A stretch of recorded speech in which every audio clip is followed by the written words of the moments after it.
वलांडीत कुलूपबंद उपकेंद्रावर शेतकऱ्यांचा कब्जा. आरोग्य उपकेंद्रात रुग्ण नाही तर शेतीची अवजारे.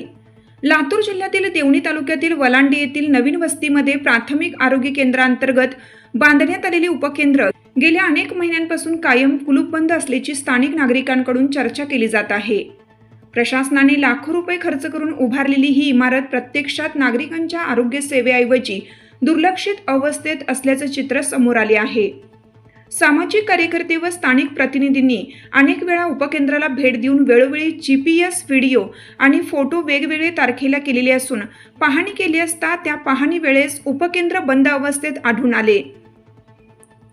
उपकेंद्राच्या कंपाऊंड वॉलमध्ये शेतीसाठी वापरली जाणारी कडबा कटर मशीन, स्प्रिंकलर पाईप, जुनी पत्रे, दारूच्या रिकामी बाटल्या तसेच इतर साहित्य ठेवण्यात आल्याचे निदर्शनास आले.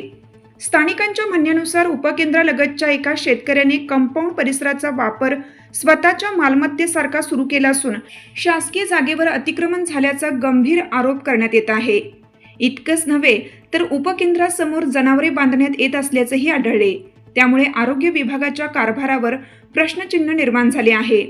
नागरिकांच्या आरोग्यासाठी उभारण्यात आलेल्या या केंद्राची अवस्था पाहून ग्रामस्थांमध्ये तीव्र संताप व्यक्त होत आहे. स्थानिक नागरिकांचा आरोप आहे की उपकेंद्रातील कर्मचारी प्रत्यक्ष उपकेंद्रात हजर राहत नसतानाही नियमित पगार घेत आहेत.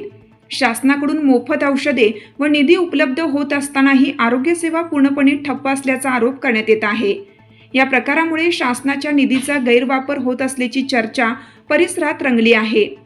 या संपूर्ण प्रकरणाची जिल्हा प्रशासन व जिल्हा आरोग्य अधिकारी यांनी सखोल चौकशी करून दोषींवर कठोर कारवाई करावी अशी मागणी अन्याय अत्याचार भ्रष्टाचार विरोधी समितीचे संस्थापक अध्यक्ष सौदागर मोहम्मद रफी यांनी केली आहे.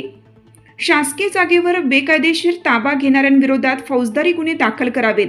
तसेच उपकेंद्रावर नियुक्त कर्मचाऱ्यांच्या उपस्थितीची चौकशी करून दोषी आढळल्यास त्यांना निलंबित करण्यात यावं अशी मागणीही करण्यात आली आहे. दरम्यान प्रशासनाने तातडीने दखल न घेतल्यास 8 जून 2026 रोजी मुंबई येथील आझाद मैदानावर बेमुदत आमरण उपोषण करण्याचा इशारा समितीचे संस्थापक अध्यक्ष सौदागर मोहम्मद रफी यांनी दिला आहे.